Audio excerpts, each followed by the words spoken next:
हज़रत अमीरुल मुजाहिदीन रहमतुल्लाहि ताला अलैह जी ख़िदमात जे पेश नज़र मां फ़कीर सिंध जे ख़तीबन, सिंध जे आलिमन, सिंध जे पेशमामन खे ही मुख़्तसर गुज़ारिश कयां थो त आइंदा जुम्मो 27/11/2020 जेको ईंदड़ जुम्मो आहे उहो असां सॼी सिंध में उहो जुमातुल मुबारक यौम ख़ादिम रसूल जे नाले सां मल्हायूं ऐं इन दिहाड़े ते हज़रत अमीरुल मुजाहिदीन मुहाफ़िज़ ख़त्म नबूवत हज़रत मौलाना ख़ादिम हुसैन रिज़वी जी ज़िंदगीअ ते रोशनी विझूं, सदुन कयल ख़िदमात ते ॻाल्हायूं ऐं सदुन मिशन जे मुतालिक़ अवामुन्नास खे आगाही ॾियूं।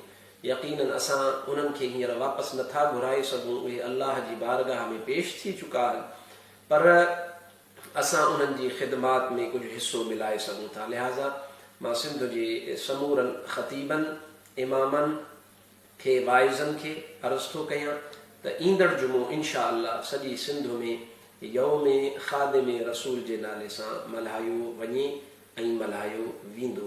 अल्लाह ताला तव्हां असांखे आशिक़ाने मुस्तफ़ा सां मज़ीद मुहबत नसीब फ़रमाए। वमा अलैना इल्लल बलागुल मुबीन।